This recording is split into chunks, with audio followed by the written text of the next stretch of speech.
प्रातः क्लास चल रहा था 21/12/1968। शनिवार को छठे पेज के मध्य में बात चल रही थी। सुख के लिए रिपीट अक्षर आएगा, दुख के लिए तो नहीं आएगा रिपीट अक्षर। तो फिर इसी समय के लिए गाया जाता है कि अभी सुख की रिपीटेशन हो रही है, जो बाप बैठ करके तुमको सुख के लिए समझाते हैं। तो देखो अभी सारा ज्ञान है पुरुषोत्तम संगम युग में, और वो ज्ञान है तो एक ही सेकंड का, जो तुम्हारी बुद्धि में बैठा रहे और फिर औरों को भी समझाते रहो।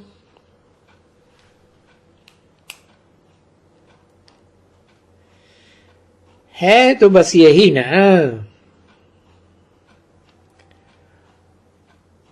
और अभी संगम युग में बाबा तो अच्छी तरह से समझाते हैं। तो मीठे भी ऐसे ही बने हो,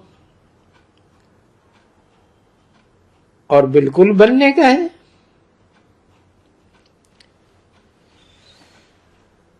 तो युद्ध है ना बाकी।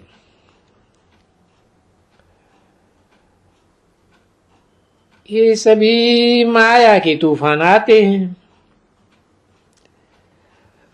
और ये सहन करने पड़ते हैं। और बाबा की याद में ये तूफान चले जाएंगे।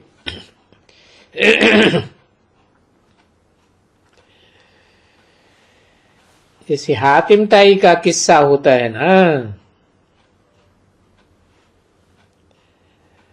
तुम लोगों ने हातिम ताई का किस्सा तो बहुतों ने पढ़ा होगा। तो जब मुलहरा मुंह में डालते थे तो माया एकदम चली जाती थी, और मुलहरा निकाल देते थे तो माया आ जाती थी। अथवा यूं कहें जैसे वो जो झाड़ होते हैं, क्या बोलते हैं उनको? किसी ने कहा छुई मुई। हाँ, छुई मुई।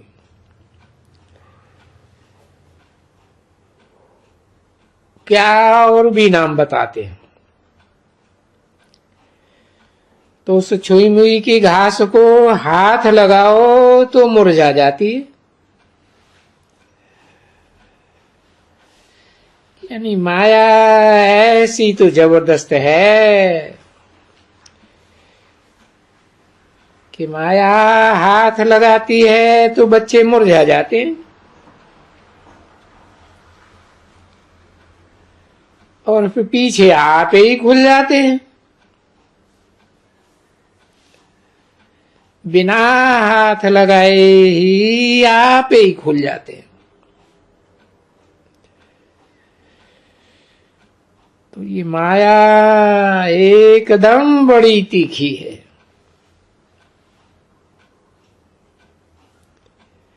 बैठे बैठे इतना ऊंच पढ़ाई पढ़ते पढ़ते पढ़ते एकदम गिरा देती है। इसलिए बाप समझाते हैं कि अपन को भाई भाई समझो। और भाई भाई समझेंगे तभी तो बेहद में चले जाएंगे, बेहद से भी पार। क्योंकि पीछे तो जब भाई भाई है, आत्मा आत्मा भाई भाई, आत्मा बिंदु रूप, बिंदु को चाहे जितना छोटा बनाए दो तो कोई अंग ही नहीं है। कोई शरीर ही नहीं है। और जब कोई शरीर ही नहीं है, शरीर का कोई अंग ही नहीं है, तो फिर दृष्टि कहां जाएगी? तो वो आत्मिक स्थिति में रहने की, आत्मा बनने की इतनी मेहनत करनी है। ऐसे नहीं कि सुन सुन करके हाँ हो जाओ, सुनते ही सुनते।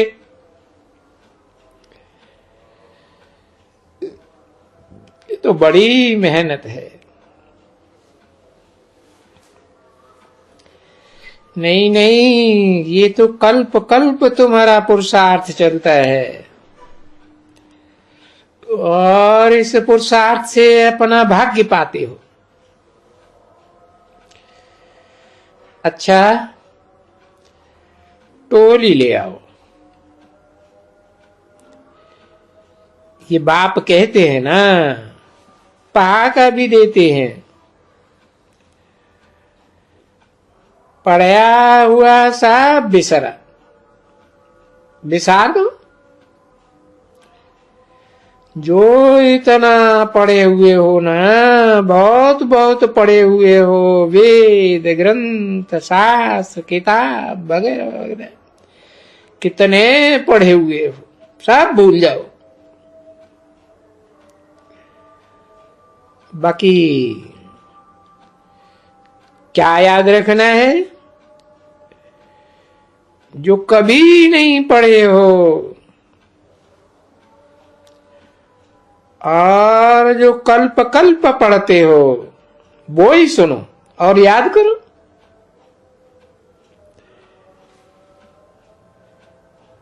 और जिसको भूल जाओ, उसके लिए तो कहा ही जाता है भूसा उड़ा दो।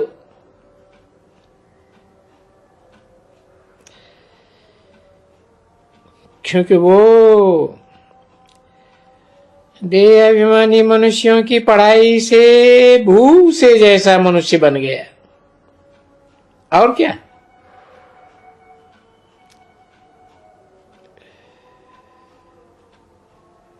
न तो जटाएं हैं अच्छी,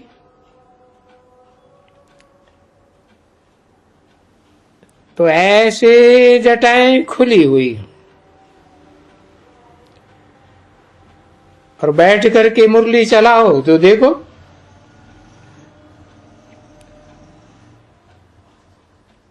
और बहुत मनुष्यों की तो है ही नॉलेज है। पीछे हैरान है ना, ये जो सभी साधु संत महात्मा और ये सभी माइया वाइया, वो सभी हैं, चुप करके बैठेंगी। तो क्या जाके मनुष्य करेंगे? तो ये सब मुरली के ऊपर है ना। 21 दिसंबर 1968 की प्रातः क्लास का 7वां पेज।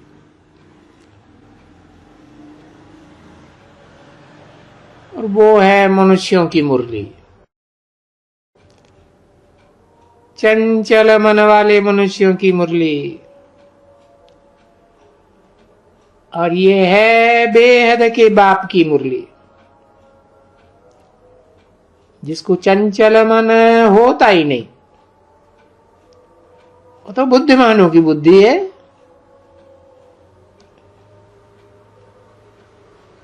और सतयुग त्रेता में तो कोई मुरली बजती नहीं है, वहां तो ज्ञान की दरकार ही नहीं है। अरे वहां न ज्ञान की दरकार है, न भक्ति की दरकार है।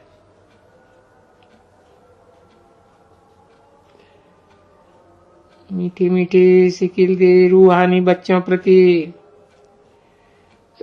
रूहानी बाप बजिस्मनी दादा का दिल अजान सिख और प्रेम से नंबरवार पुरुषार्थ अनुसार याद प्यार और गुड मॉर्निंग। क्योंकि देखो पुरुषार्थ के अनुसार ही कहना पड़े ना। सबका पुरुषार्थ अलग अलग तरीके का है, एक का न मिले दूसरे से। और पुरुषार्थ देखो है कितना। तुम बेहद में फिर चले जाओ। अरे कितनी बड़ी राजधानी स्थापन होती है सूर्यवंशियों और चंद्रवंशियों की। और देखो पढ़ाने वाला तो एक ही है।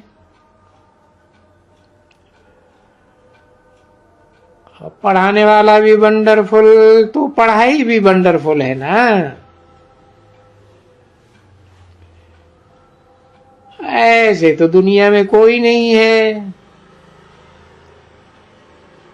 कि किस जन्म के लिए पढ़ाई पढ़ाता होवे।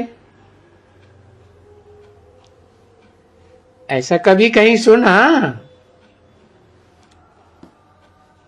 हाँ सुना क्यों नहीं। 21 पीढ़ी के लिए ये नॉलेज है।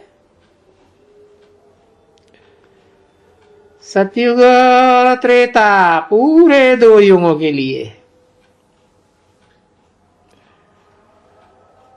और सतयुग त्रेता की अर्थात स्वर्ग की पढ़ाई दूसरा तो कोई पढ़ाने वाला होता ही नहीं है।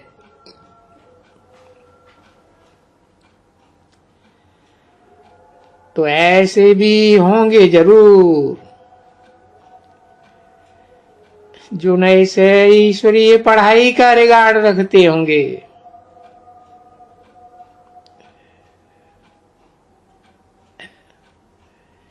न पढ़ाने वाले का रिगार्ड रखेंगे तो भला वो क्या बन जाते होंगे वहां। क्योंकि कुछ न कुछ बनना तो है ना जरूर। और सो भी कोई एक बार नहीं, न वो ही जो अभी बनेंगे, न पढ़ने वाले न रिगार्ड रखने वाले। तो वो क्या बनेंगे जा करके देखो, विचार करो। और बाबा तो सब कुछ समझाते हैं ना, है ना ये वंडरफुल नॉलेज। अच्छा गुड मॉर्निंग।